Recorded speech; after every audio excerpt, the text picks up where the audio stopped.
Alright, hi guys, it's Sandy. So, because of the state of things, I'm probably not going to vlog so much. Maybe the next few videos or so are going to be more like topic-based things. So today's topic, as you could tell, is about how I have now officially been in Japan for 5 years. So, yes, this past March, I officially made my 5-year mark, which means I've been in Japan for 4 years, and now this year makes my 5th. And, a lot has changed. Not so many things, but at least 2 major things I have noticed have personally changed for me in these 5 years here. So, number one, the elephant in the room, my appearance. Yeah, if you personally know me, then you can probably look at this and be like, dang, there's a change. If you don't know me, this is gonna hurt. Oh my god. This is what I looked like literally before I came to Japan. And this is now. It's a glow up, I guess. I don't know. It could be better.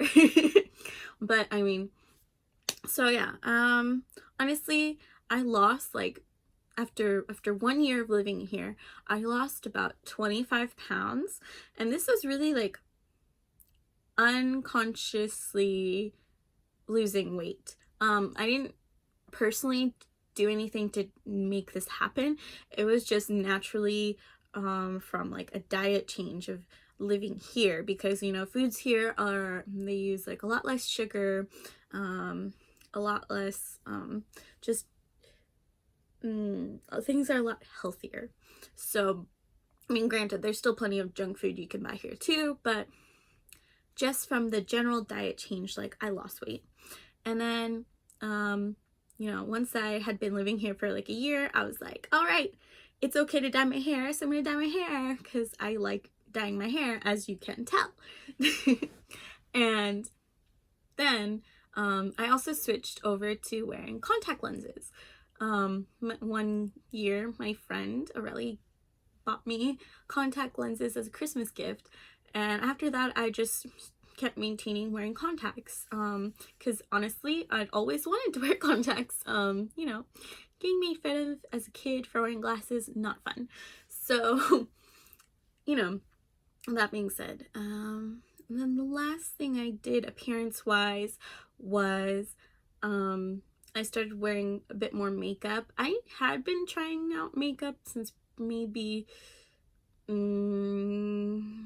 think maybe college is when I started dabbling more with it, but I got more comfortable and started using like Korean products and Japanese products, once I was living here in Japan. So when you put all of those things together, you get a very drastic change. And then of course the really obvious thing, my sense of style changed. I don't know if this really holds true for a lot of people. I feel like it kind of depends on you. I have really gotten into more feminine things, and so obviously I want to wear makeup, and I want to wear accessories, and at least color my hair. I'm not really good at doing my hair though, but so I like a lot of Japanese fashion. There are some things where I'm still that's questionable, but for the most part I do really like Japanese fashion, mainstream fashion.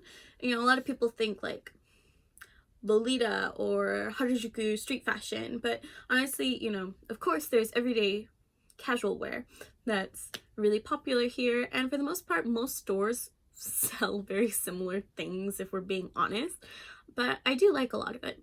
So I think, and when I buy a lot of clothes, I like to then get rid of some, so that way I'm not overtaking too much space in my closet.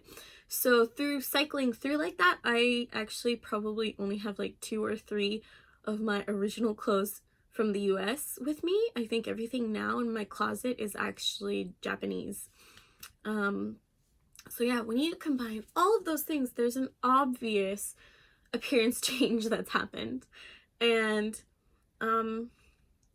it's been noticeable, like noticeable. For example, this one man that I used to work with,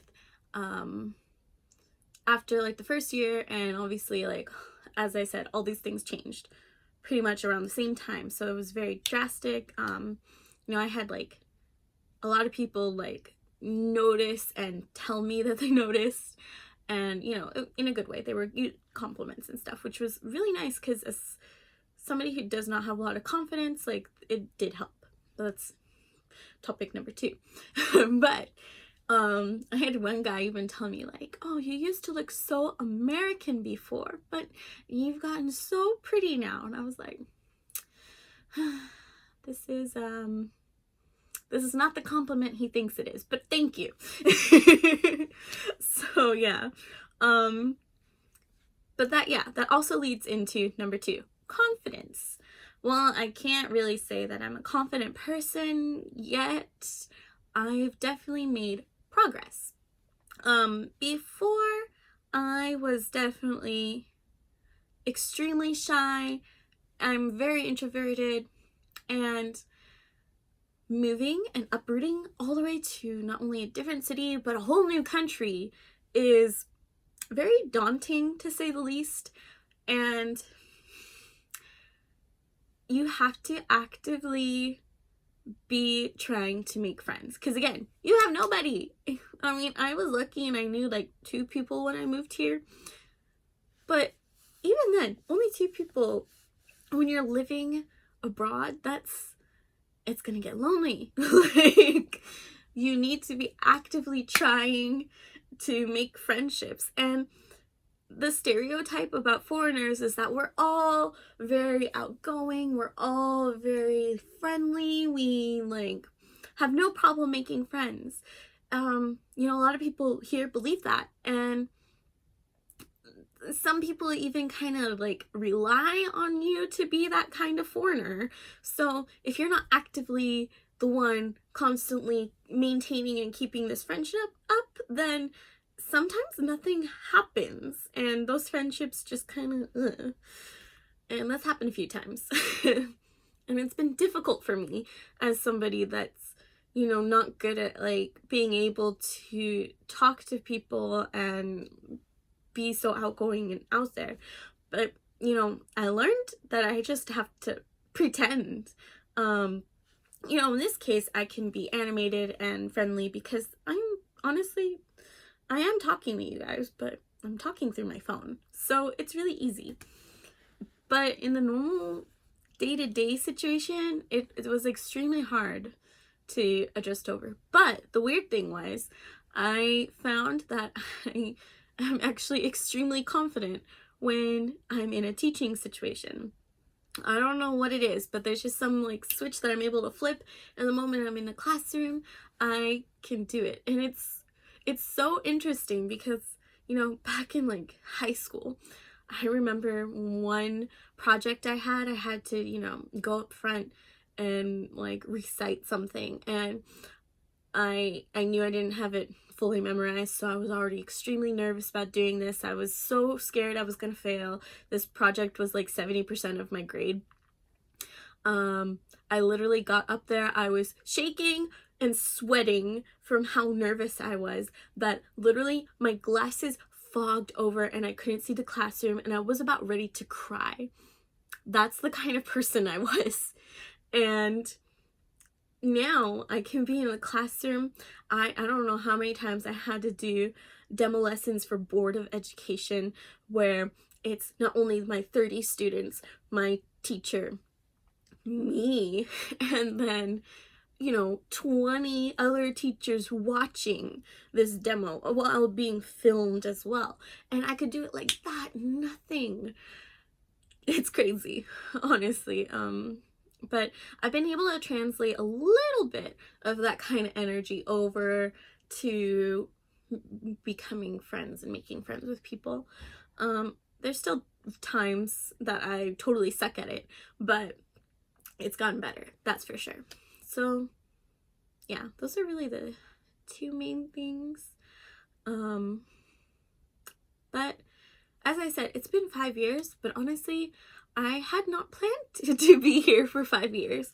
My original plan was, 1 or 2 years the most, and then I was gonna go home. And, that got totally derailed because I started dating this guy that lived in Tokyo while I was in Fukui. And I decided to move to Tokyo for him. And I've originally thought maybe I'd be in Tokyo for like another year or something. And then we were probably going to go and live abroad because he'd always expressed how he wanted to live abroad and not stay here long term. Bell ring. Oops. Okay, so yeah, he said he wanted to live abroad. So I was expecting to not live here that much longer and that we would eventually move somewhere abroad. And then things fell through and those were sad times. But then I met Sari-san, and now in June, it's going to be our 1-year wedding anniversary. Woo, marriage anniversary? We didn't have a wedding, but so yeah, life just comes at you sometimes, right? That's what they say. So now I have, I have no idea what I'm doing. I really don't. This was not my plan to be here long term. Honestly, it was even random that I came to Japan. Like, I didn't know Japanese when I came here because I didn't know I was gonna be here until like 2 months before I came.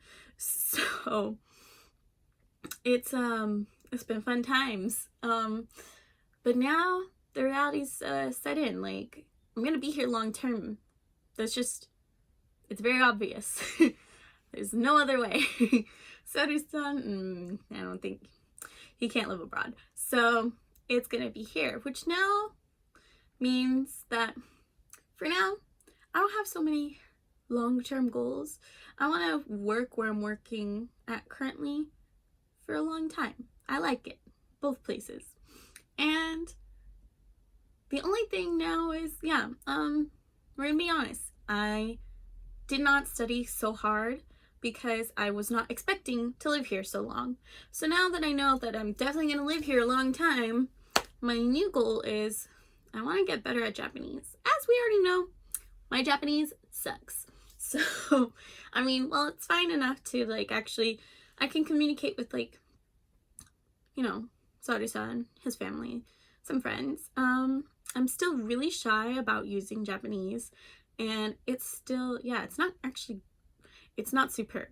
And I hate that. It's not great when I never felt personally dumb before, but in Japanese I feel so dumb. And I don't like that feeling. So I want to change that. So my at least goal in the long term right now is to actively get better at this and study. So that's the plan. We're probably going to sign up for the December JLPT, and hopefully we can do this. Recently I started studying again, so let's see how that goes. But yeah, that's for today's video at least.